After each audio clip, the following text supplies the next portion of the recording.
It's good afternoon, Mark Mupotsu. Did I say that Mupotsa, right? Ah, Mupotsa, but it's all good. yeah, Russell, welcome to Yellow Shelf. I knew I was going to butcher your last name. I'm so sorry. Thank you for coming on. It's great to be here. You've got a book that's out Thank you. now, The Wolf Who Cried Boy. There we Very go. exciting. I've read it, but I want you to tell the audience all about it. Congratulations. Oh, thank you. Yeah, so the Wolf Who Boy is kind of a mix of big feels, general fiction, and like a propulsive thriller.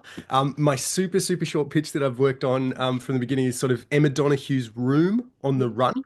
But basically, it's about like 6-year-old Henry has always been told his mum is a fairy tale star queen who was lured down to earth by the evil Wolf King, and he stole her magic and hunts them constantly. In reality, his mum invented this story to keep him safe while they're on the run from his powerful and abusive father. But when they hear that Henry's grandma is sick, he and mum have to make it all the way from Gippsland, Victoria, up to Brisbane without being detected. Henry isn't afraid though, because he knows his powers will save them. How Oh, was I that? I love that elevator pitch. Well done. That's great. What do I say to that?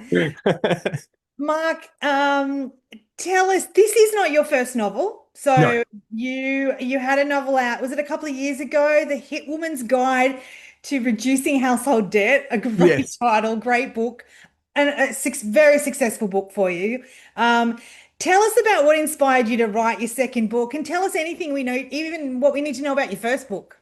Yeah, thanks. So yeah, the first one, it's a little bit of an illusion. Like I've had a lot of other writers come up and kind of like almost grab me by the collar of like, what are you doing? How are you producing this quickly? And I'm not producing it that quickly. I had it basically this one Okay. kind of at first draft level Yeah. when the first one got contracted. But basically, Hit Woman's Guide to Reducing Household Debt is like a kind of noir thriller, but like a satire kind of darkly comic kind Yeah. of idea, yeah.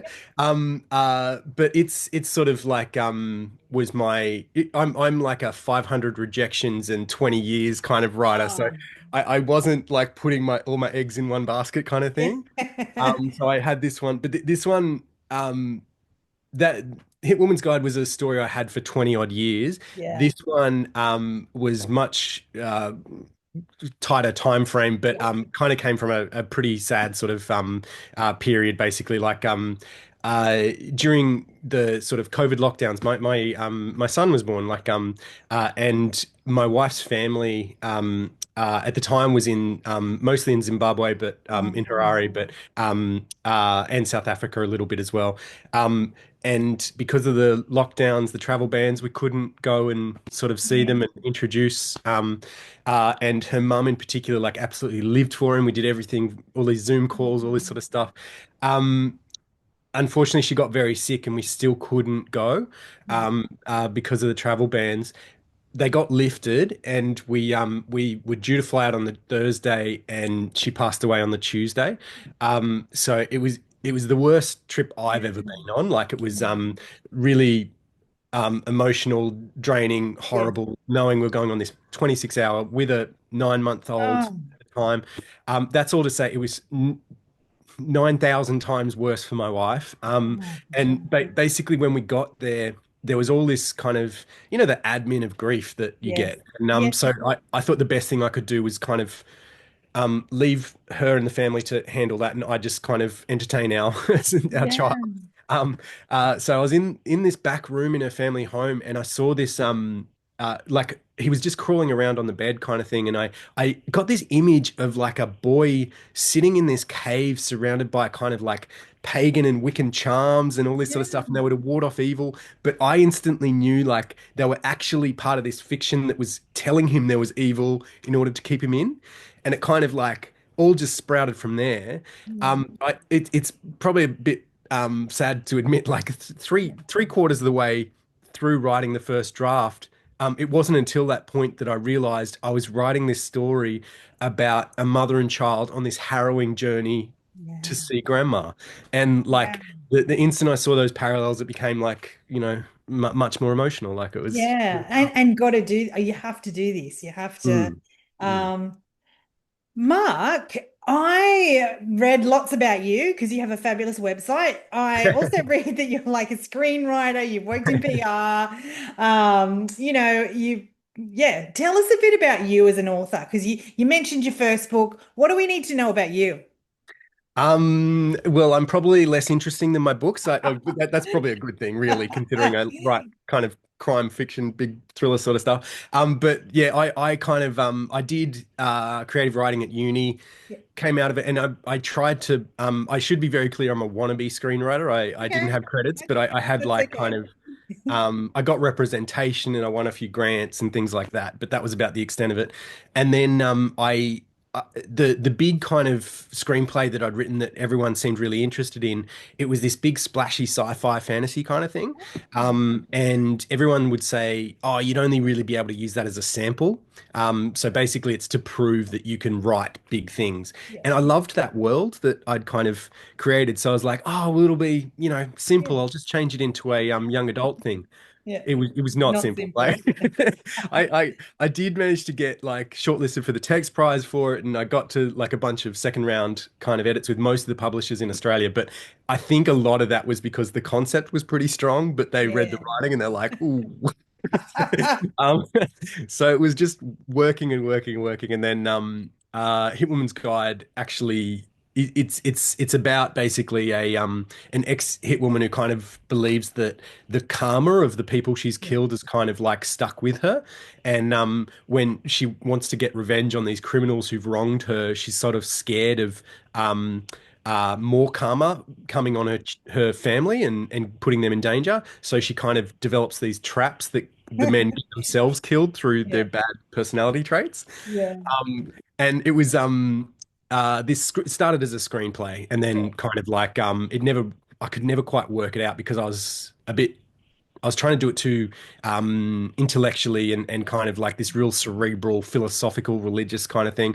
And by the time I got old enough to actually have a bit of understanding of parenting and stuff Yeah. like that, I was suddenly like, okay, I don't want to read that book, so I don't want to write it. So I made Yeah. it a much kind of funnier, exciting kind of Yeah. thing.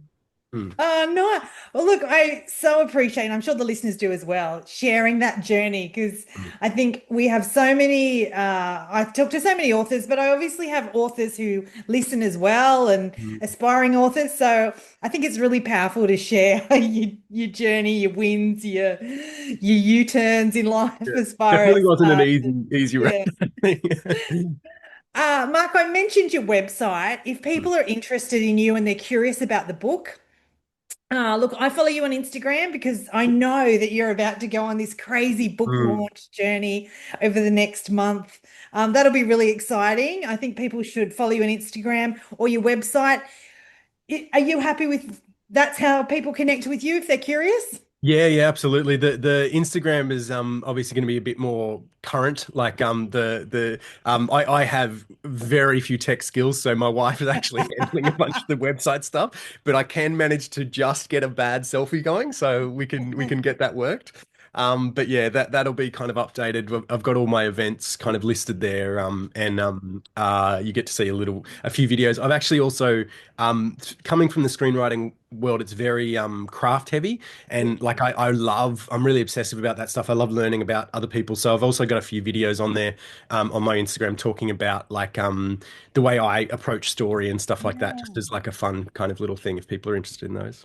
Yeah, wonderful. Well, we love your book and we love your honesty. So thank you so much. Mark, I'm going to throw in a last cheeky question. Are you going to write Um, again? Is there more sort of packed away? I know you should enjoy this journey, but would you write again? Oh, absolutely. So I was kind of I was fixing up that sci-fi fantasy young adult thing. It's I thought it was going to be a simple fix and it hasn't really been, but there's this crime trilogy idea that I pitched to my publisher ages ago and they kind of really loved. Yeah. Um and I don't want to say too much Watch about it this because it's space. still Watch kind of this space. working. Yeah, but Yeah. Yeah. it should Okay. be coming kind of in the next couple of years maybe. Okay. Well, my cheeky ask is that if you do, please come back and share it with Oh, Yellow. I love that. I would love that. I love the Mark, show. thank you so much for sharing. All the best with the book launch journey and fun times ahead. Thank you so much, Joe. See you later. Cheers. Ah, that was funny, Mark. Let me just